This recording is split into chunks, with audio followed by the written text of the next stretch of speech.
Hello everyone, मेरा नाम है डॉक्टर मेघम शर्मा। आज इस वीडियो के जरिए हम उन कॉमन टेस्ट के बारे में जानेंगे जिनकी हमें कॉमनली प्रैक्टिस में हमें जरूरत पड़ती है। जो ब्लड टेस्ट हम करवाते हैं एज अ डॉक्टर, जो हम आपके टेस्ट करवाते हैं, तो उसके उन टेस्ट के बारे में हम डिटेल आज जानेंगे इस वीडियो के जरिए। कई बार पेशेंट कंप्लेंट करते हैं कि डॉक्टर साहब ये आप टेस्ट करवा रहे हैं, इसकी क्या जरूरत है, इसका क्या मतलब है, इसका क्या है। तो हम आज इस वीडियो के जरिए आपको उन कॉमन टेस्ट के बारे में बताएंगे जो कि जिनकी हमें जरूरत पड़ती है। देख, फर्स्ट टेस्ट जो हम कॉमनली एडवाइस करते हैं वो होता है कंप्लीट ब्लड काउंट, जिसे हम कॉमनली सीबीसी भी कहते हैं।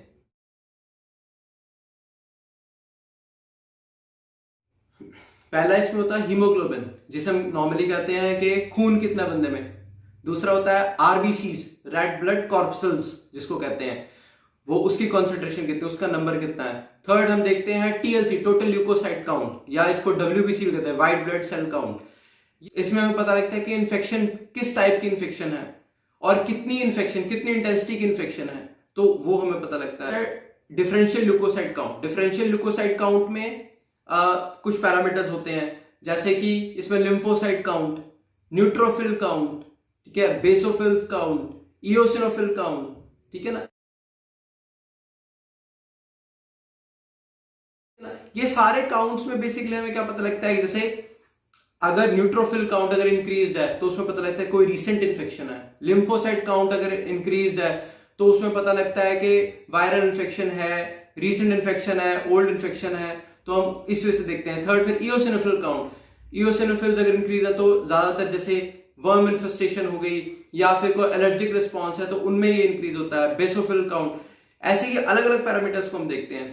फिर इसमें आता है प्लेटलेट काउंट, जिसको हम थ्रोम्बोसाइट्स भी कहते हैं। प्लेटलेट काउंट बेसिकली आपने देखा होगा कि नॉर्मली जैसे कुछ वायरल फीवर्स है उसमें डिक्रीज हो जाता है, तो उसमें हम ये देखते हैं कि इंक्रीज है, डिक्रीज है। फिर इसमें हम देखते हैं packed cell volume, packed cell volume की परसेंटेज कितनी है, इंक्रीज तो नहीं है, डिक्रीज तो नहीं है, कितना वेरिएशन है नॉर्मल से, ठीक है ना। हम इन सबको स्टडी करते हैं, इसको कंपेयर करते हैं नॉर्मल वैल्यूज से। जैसे हीमोग्लोबिन की नॉर्मल वैल्यूज हम देखते हैं, मेल्स में अलग, फीमेल्स में अलग।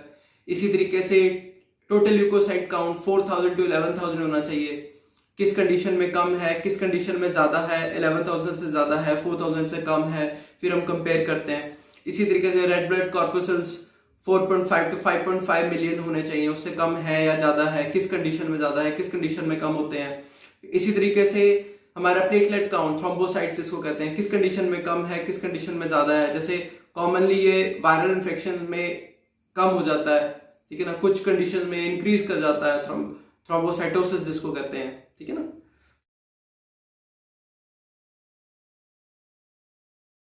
दूसरा ब्लड टेस्ट जिसकी हमें कॉमनली क्लिनिकल प्रैक्टिस में जरूरत पड़ती है वो है liver function test. Liver function test के अब अलग अलग कंपोनेंट्स हैं, जैसे सीरम बिलिरुबिन। अब बिलिरुबिन के भी दो कंपोनेंट, डायरेक्ट, इनडायरेक्ट। फिर उसके बाद एसजीपीटी, एसजीओटी, ठीक है ना। फिर उसके बाद आ जाता है इसमें अल्कलाइन फॉस्फेटेज आ जाता है, टोटल प्रोटीन्स, एल्बुमिन, ग्लोबुलिन। ये सारों की हम अलग अलग वैल्यूज देखते हैं। किस किस कंडीशन, जैसे कोई लिवर कंडीशंस, कोई लिवर के इन्फ्लेमेशन हो, हेपेटाइटिस हो, कुछ हो, तो उसमें पैरामीटर्स इंक्रीज कर जाते हैं, एसजीपीटी, एसजीओटी इंक्रीज कर जाते हैं। किसी किसी कंडीशन में एसजीपीटी, एसजीओटी तो कम इंक्रीज करते हैं, लेकिन अल्कलाइन फॉस्फेटेज बहुत ज्यादा इंक्रीज होते हैं, जैसे गॉल स्टोन, कोलिक हो गया। तो ऐसे अलग अलग एरियाज हैं। कईयों में जॉन्डिस है, जॉन्डिस में सीरम बिलिरुबिन इंक्रीज करता है। अब उसका लेवल कितना है, उस अकॉर्डिंगली हम उसको मैच करते हैं, फिजिकल एग्जामिनेशन से कंपेयर करते हैं कि उसकी येलोइशनेस कितनी है आईज में, उससे हम इसके लेवल को देखते हैं। तो इसलिए हमें इस टेस्ट की जरूरत पड़ती है अलग अलग कंडीशंस में। अब जैसे कई वायरल डिजीजेज हैं, उनके साथ एसोसिएटेड हमें कई बार भूख बिल्कुल मर जाती है, तो उन कंडीशंस में हमें एलएफटी करवाने की जरूरत पड़ती है।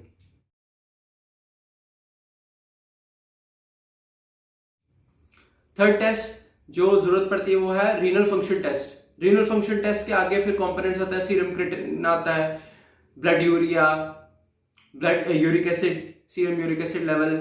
फिर उसके बाद इसमें सोडियम, पोटेशियम, क्लोराइड, इलेक्ट्रोलाइट्स जिसको कहते हैं हम, ये सारे इसमें कंपोनेंट्स होते हैं। तो ये किन कंडीशन में हमें जरूरत पड़ती है,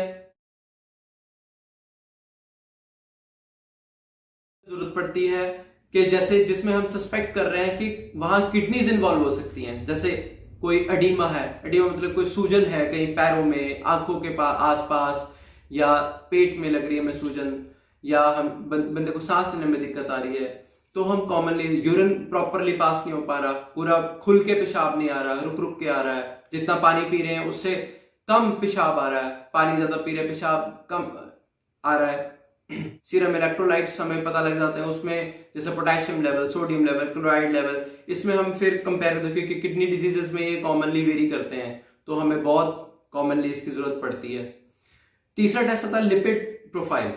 लिपिड प्रोफाइल में अलग अलग टेस्ट होते हैं, जैसे low density lipoproteins, high density lipoproteins, cholesterol, triglyceride,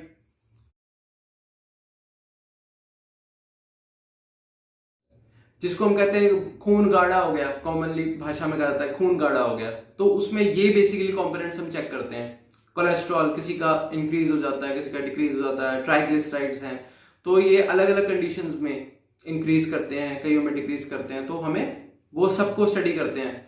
जैसे हमें लग रहा है किसी को चेस्ट पेन है, किसी को बीपी की दिक्कत है, हाइपरटेंशन की हिस्ट्री है, फैमिली हिस्ट्री है, या उसको हाइपरटेंशन रहती है, बीपी हाई रहता है, तो उन कंडीशन में हम लिपिड प्रोफाइल कॉमनली करवाते हैं कि हमें ये पता लगे कि बेस लाइन जो है लिपिड प्रोफाइल की, कोलेस्ट्रॉल लेवल या ट्राइग्लिसराइड लेवल तो नहीं बढ़ा हुआ बंदे का, या अलग अलग कंपोनेंट्स बाकी जो है वो तो नहीं बढ़े हुए, एलडीएल, एचडीएल, फिर उसका रेशियो देखते हैं हम ऐसे। नेक्स्ट ब्लड टेस्ट जो कॉमनली हमें जरूरत पड़ती है वो है thyroid function test. Thyroid function test के अब 3 कंपोनेंट्स हैं, T3, T4, TSH।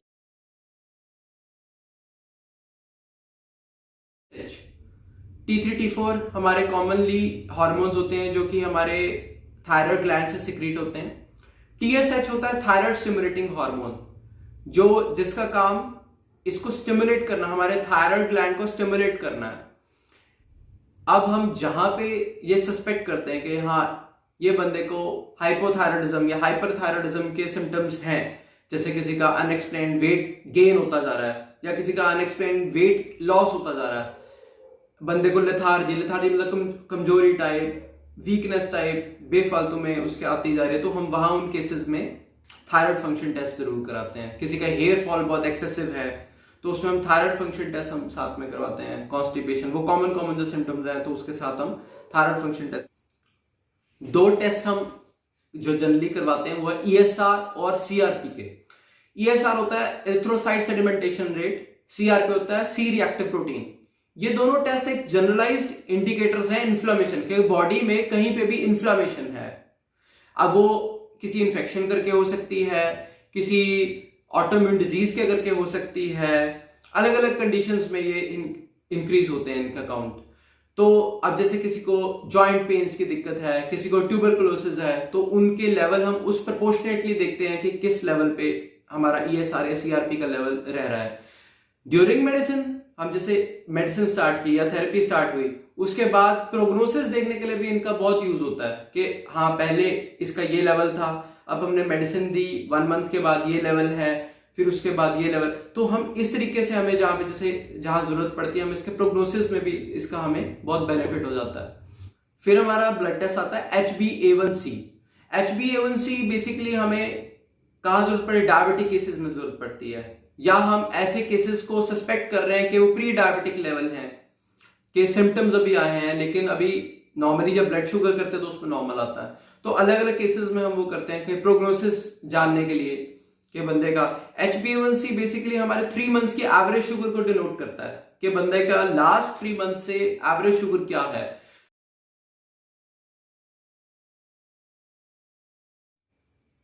HbA1c के लेवल से हम ये बता सकते हैं कि जो पेशेंट है प्री डायबिटिक है, डायबिटिक है, उसकी डायबिटीज जो है वो कंट्रोल्ड है, अनकंट्रोल्ड है, डिपेंडिंग अपॉन द लेवल्स।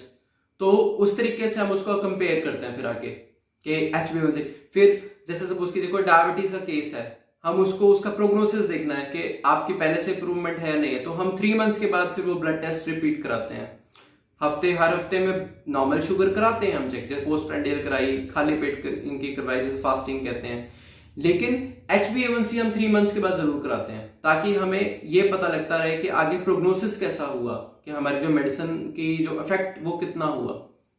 दो और ब्लड टेस्ट जिनकी हमें जरूरत पड़ती है, विटामिन B12 और विटामिन डी। विटामिन डी तो कॉमनली हम वहां पे देखते हैं जैसे कोई मीनोपॉजल फीमेल्स हैं, या कोई ऐसे जॉइंट पेन के केसेस हैं, या कुछ ऐसे केसेस हैं जहां पे हमें लगता है कि यहाँ डेफिशिएंसी वाले सिम्टम्स हैं, कोई रिकेट्स के केस हैं या कोई, तो वहां पे हम ब्लड टेस्ट करवाते हैं विटामिन डी का। विटामिन B12 जैसे सपोज कीजिए किसी को नमनेस मतलब कि सुनपना रहता है, या कीड़ियां काटती हैं जिसको हम टिंगलिंग सेंसेशन कहते हैं, पैरास्थीसियाज कहते हैं, तो वहां पे टिंगलिंग सेंसेशन होती है या नमनेस की जरूरत, नमनेस महसूस करते हैं, तो वहां पे हम विटामिन B12 को, क्योंकि विटामिन B12 जो है हमारे नर्व से एसोसिएटेड है, तो हम वहां पे उसका लेवल चेक करवाते हैं, कम है ज्यादा है, फिर उससे। आई होप इस वीडियो के थ्रू हम आपकी नॉलेज को इंक्रीज कर पाए कि किन किन कंडीशंस में हमें कॉमनली हमें कौन कौन से टेस्ट की जरूरत पड़ती है।